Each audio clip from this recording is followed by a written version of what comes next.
The following is a News 7 Black History Special, Black Slaves, Red Masters. Hello everyone, I'm Sam Ford. Earlier this month in our 7 Inside Reports, I took a personal journey to look at a largely unknown chapter of black history when my ancestors and thousands of other blacks were slaves, not of the whites, but of the Indians. Well, a lot of people responded who'd missed some of the segments and who wanted to know more about the subject. So today you'll see it all and more, and get your pencils. At the end we'll have not a test, but an address and phone number where you can get more information.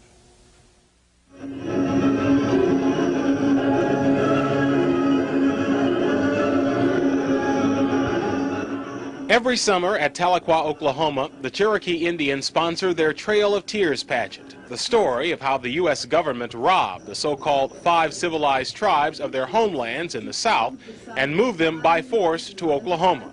They don't tell about the thousands of blacks the tribes brought with them, their slaves. My mammy and pappy belonged to a part Cherokee named W.P.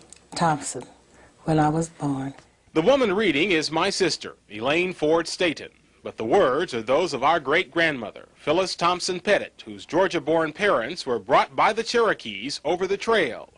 Johnson Thompson was Phyllis's brother. Before that, Pappy had been owned by 3 different masters. One was the rich Joe Van, who lived down at Weber's Fall, and another was Chief Lowry of the Cherokees. My cousin, Maurice Shepard, reading the words of his great-grandfather. The interviews were conducted 52 years ago here at Fort Gibson, Oklahoma, when both my great-grandmother, Phyllis Pettit, and her brother, Johnson Thompson, were in their 80s, part of a federal writers project. Now, both of them are buried in this cemetery. But after I read their words, I was set on a mission to find out how my family became slaves of the Indians. I learned that beginning with the administration of George Washington, it was the policy of the U.S. government to civilize the Indians by teaching them modern farming techniques. To adopt agricultural practices that patterned after the whites, and one of those in the South was slave trade. I don't ever talk about it very much because I think it's a very shameful part of Cherokee history, and so I've purposely avoided involving myself in that whole issue. While the current chief may be ashamed, at the Cherokee Museum today are slave bills of sale, including one for 3 slaves bought in 1841 by then Principal Chief John Ross. The chief and his brother Lewis were among the biggest slaveholders in the tribe. Indeed, many of my mother, Kathleen's ancestors, the Rosses, were owned by the chief's family. They were Southerners. They adopted Southern institutions, Southern dress, Southern black slavery. But one characteristic they did not like was Southern greed for their land. By 1830, through wars and treaties, the 5 tribes had lost most of it. Then they were all ordered to move west to Oklahoma. 4 of the tribes left, but the Cherokees took their case to the U.S. Supreme Court and won. At least they won the lawsuit. Then the man on the $20 bill stepped in. And President Jackson essentially told the Supreme Court, you know, you made your ruling in favor of the Cherokees, now, you know, try to enforce it. As president, Andrew Jackson controlled the Army, so 14,000 Cherokees and 1,600 slaves were herded to Oklahoma, some groups in winter, with about a quarter of the Indians and blacks dying along the way. You got plenty of Indians right today don't like Andrew Jackson in this area. 84-year-old Luther Scales, who describes himself as 1/4 black and 3/4 Indian, is president of the Coweta, Oklahoma Historical Society. He remembers stories his Creek Indian grandfather told him about the removal, which was devastating for the Creeks as well. He said the roughest part of it was crossing the Mississippi River in a boat. How so? Well, man, the Mississippi River, do you know down there in Arkansas and Mississippi, when you're talking about a mile across, mile or so across the river. And then in a boat, as swift as that water running, well, you got problems. Once in Oklahoma, the slaves were put to work, raising cotton, building the new nations. The Merle home, which still stands outside Tahlequah, Oklahoma, was built by the Cherokees' black slaves. And should you think the Indians were much kinder masters than the whites, listen to Granny Phyllis's words in the interview about my great-grandfather. My husband was George Pettit. He tell me his mammy was sold away from him when he was a little boy. He looked down a long lane after her just as long as he could see her and cried after her. He went down to the big road and sat down by his mammy's barefoot tracks in the sand and sat there until it got dark, and then he come on back to the quarters.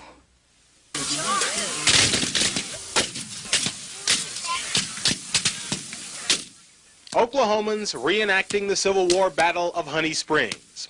When it actually occurred, this was the Creek Nation in Indian Territory, slave territory, in which all of the 5 civilized tribes had signed treaties supporting the South. And the battle actually looked much like something out of the movie Glory, except it wasn't the 54th Massachusetts, but the 1st Kansas Colored Regiment that saved the day. Because of fear of attacks from nearby Kansas, many Indian slave owners fled south. I can just remember when Master John Harnish took us to Texas. We went in a covered wagon with oxen and camped out all along the way. My sister, Elaine Ford Staton, reading the words of our great-grandmother, Phyllis Pettit, a girl at the time of the war. In ex-slave interviews conducted by federal workers during the Depression, she told how her brother, Johnson Thompson, and her parents were sold from one Cherokee master to another and taken to Texas. And Pappy done the driving of the oxen. I was set in a wagon and listened to him pop his whip and holler. On the square of the old Cherokee capital in Tahlequah, Oklahoma, stands a monument to Cherokee Confederate war dead. But the war here was confusing. While Cherokee Chief John Ross was arrested by the Union Army and shipped to D.C., his mansion was burned to the ground by Cherokee Confederate General Stan Wadey, who just didn't like the chief. And while Creek Chief Samuel Chakotay fought for the South, Apathalea-Hola, another Creek chief, fought for the Unions, his slaves at his side. In any event, when the war was over, the tribes who'd all signed Confederate treaties were in trouble. The United States government informed the 5 civilized tribes that all previous treaties are null and void.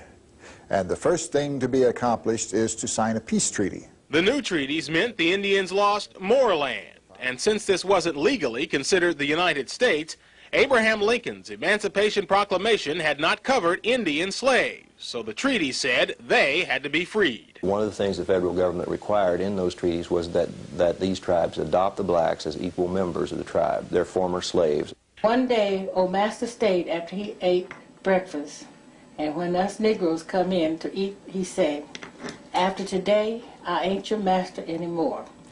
You all as free as I am." We just stand and look and don't know what to say about it. The words of her brother, Johnson Thompson, read by his great-grandson, Maurice Shepard. Pappy wanted to go back to his mother when the war was over and the slaves were freed. He made a deal with Dave Mounts, a white man who was moving into the Indian country, to drive for him. Granny Phyllis described a harrowing trip in which they had to fight off wolves with fire from their camp, a wagon journey over land and water that lasted 5 weeks. When we would come to a river, we would cross ferry boats, but me and brother rode on a bed in the back of the wagon, and when we were crossing a river, Father would make us lie down and wouldn't let us look out.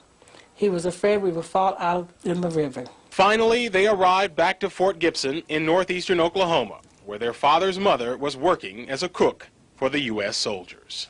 My grandma, Phyllis Harnish, was the mother of the Colored Baptist Church on 4 Mile Branch east of Fort Gibson. She organized the church and was head of it as long as she lived. Since the Cherokee tribe owned all the land, as new Cherokee citizens, the family merely picked a spot. After Granny Phyllis Pettit married, her first child was my grandmother, Lutetia, whose 3rd child was my dad, Sammy. Pettits and Fords still own this land today. Our Black History Special will continue in just a moment with more about black slaves, red masters.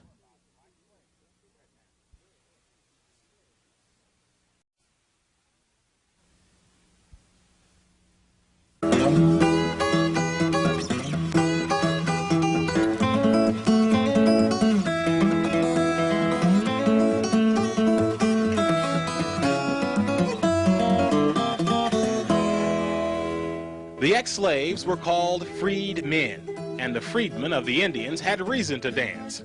No, they weren't rich, but since they were now citizens of the tribe, and the tribe owned all the land, there was no need to sharecrop. Just stake a claim, build a cabin, start a farm. And there was the black vote. Witness this Seminole election in which they counted one candidate's supporters on the left side of the street, the other candidates on the right. To gain control of the Cherokee capital in Tahlequah, chiefs like Lewis Downing campaigned heavily for the black vote, as did Chief Spaichi for control of the Creek capital in Okmulgee. The Creeks appointed and elected blacks as judges, attorneys. They were private secretaries. They were members of the council. And of course, the 3 black towns in the Creek Nation had representatives in both the House of Kings and House of Warriors. Silas Jefferson was even elected one of the Creek chiefs and was among the delegation any time that the Creeks had business in Washington. Since there was none of the lynchings or terror of the white South, Indian Territory became a mecca for blacks, even though many never gained citizenship. At least 25 black towns sprang up, some still around, like Taft, Redbird, and Tallahassee, where on a warm day they still bring out the kitchen table for a game of dominoes. I'm out of here. What? How you get down? I'm out of here. I'm glad you did. There were black lawmen among the Creek Nation Light Horse Police, deputy U.S. Marshals like Bass Reeves, who killed 14 outlaws without ever being wounded. And there were outlaws, killers like Cherokee Bill, part black, part Cherokee, or the Buck Rufus gang of Creeks and Creek Freedmen. And there were the rowdies. If they got enough whiskey in them, why they shoot the town up. You ever had to run from a shoot-up? I have crawled under the bed. My great-great-uncle Willis was among those rowdies. You may recall my great-grandmother Phyllis Pettit's story of how her husband's mother was sold by his Cherokee master. He looked down a long lane after her just as long as he could see her and cried after her. While George Pettit turned out okay, his brother Willis spent 1877 in the National Prison for shooting up the capital of Tahlequah. 5 years later, it was more serious. In March 1882, the Cherokee Advocate reported in both English and Cherokee, murder trial in Tahlequah, the capital, the Cherokee Nation versus Willis Pettit. The transcript still exists today. It seems 2 weeks earlier, Willis was having an argument with his wife Julia when his mother-in-law, Margaret Bird, said something, so he shot her. It all happened in the home of a sick woman that the 2 women were visiting. Among the numerous witnesses was one Henry Bowe, who testified that the day of the murder, Willis had tried to sell him his house and his hogs for $65. He said his wife had quit him. I said to him, "That won't make you sell your place. She'll come back again." He said to me, "That's played out." And he cursed and said, "I'm going to kill Margaret." While Willis did not take the stand, he had a witness, Maria Shepherd, support his defense that Margaret was trying to kill him. "As I passed her along the road," testified Maria, "she said she would have Willis put away in less time than 2 weeks. But the Cherokee transcripts say the prosecutor asked Maria, "What relation are you to Pettit?" "Not any." "Is Willis not in the habit of coming to your house often?" "He comes there sometimes." "How come Margaret to tell you about this?" "She did not like Willis and did not like me." "Why is it that Margaret Bird did not like Willis and you?" "I do not want to tell about that. I am not going to tell it." The Cherokee Advocate reported, the jury returned a verdict of murder, and Willis, that is his name, was sentenced to be hung until he was dead, dead, dead on the 5th of May next. At a hanging in those days, the public came to watch, and the condemned man was among those expected to make a speech to warn some young person against making the same mistake. The newspaper reported Willis went to the gallows laughing. As for his last words, he said he'd made a mistake. He meant to shoot his wife, Julia. One,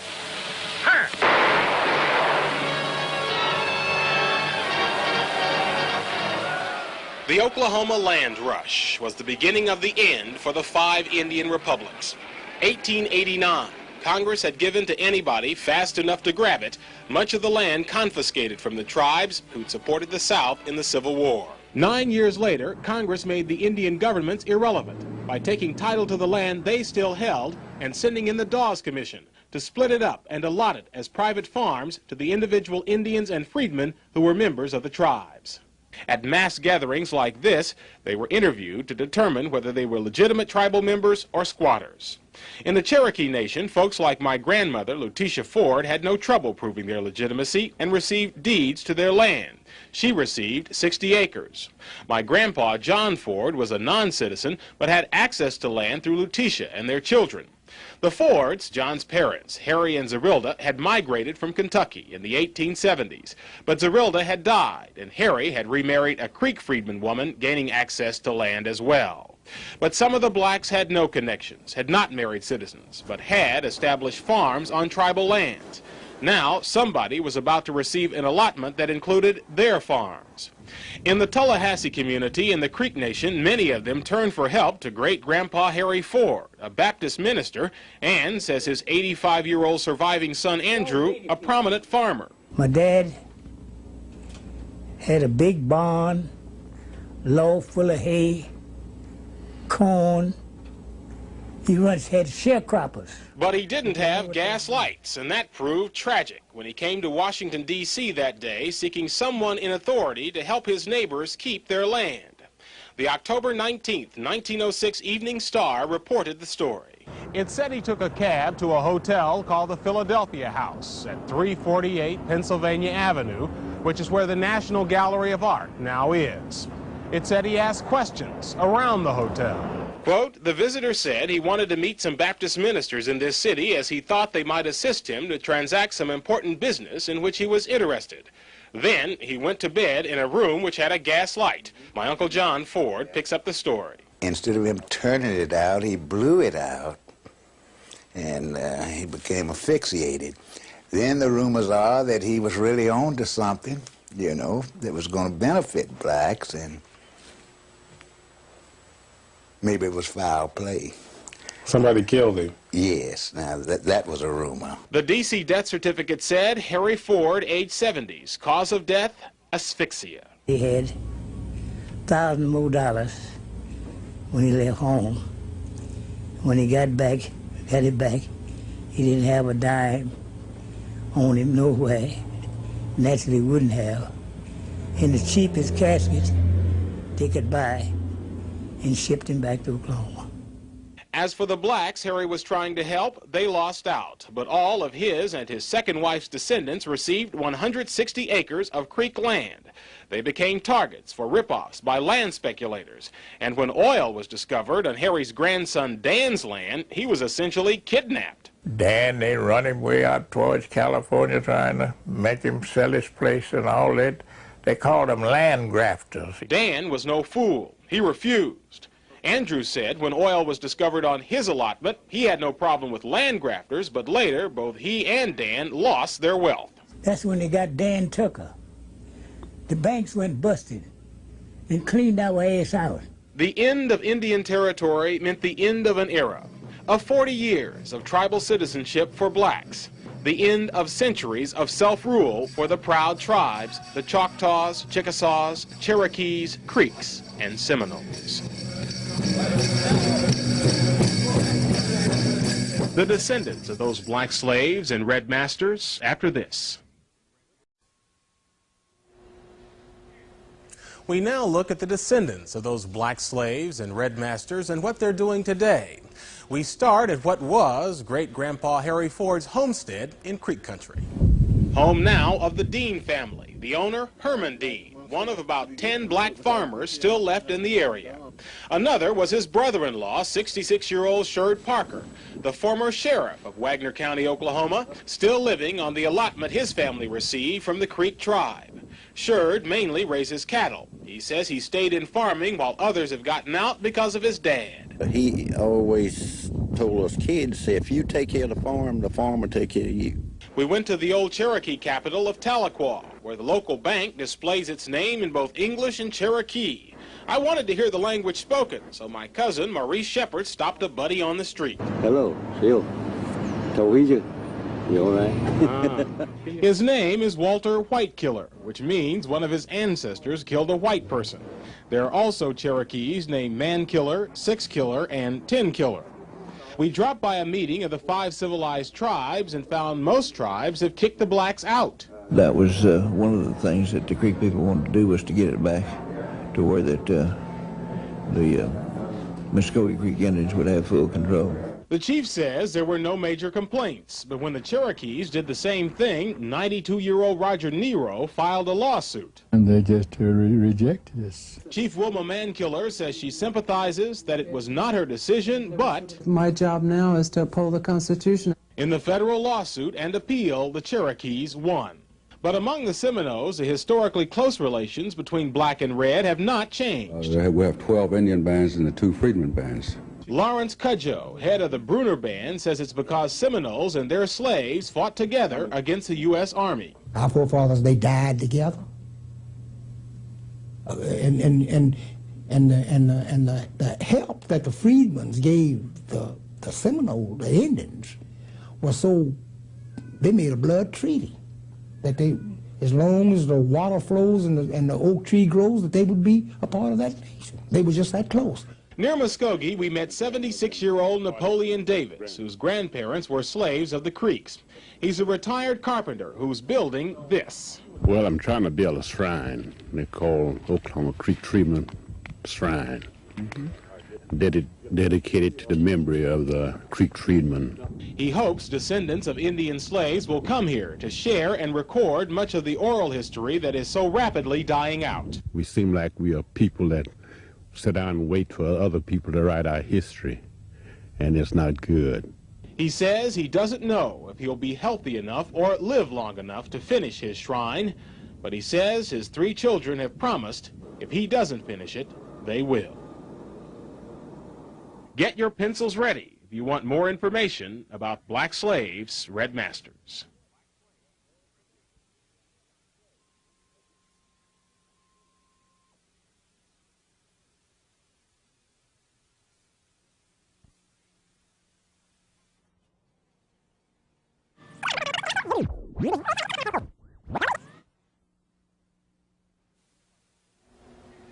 If you would like a book list on this subject, you can write to Judy Lipner, Greenwood Press, 51 Riverside Avenue, Westport, Connecticut, 08860, or call her at 203-226-3571. We leave you today back in Oklahoma with Napoleon Davis, his shrine, and his thoughts. I'm Sam Ford. I'm trying my best to say something that they couldn't say or didn't say, something that they might want to say and couldn't say. So that's what it's all about.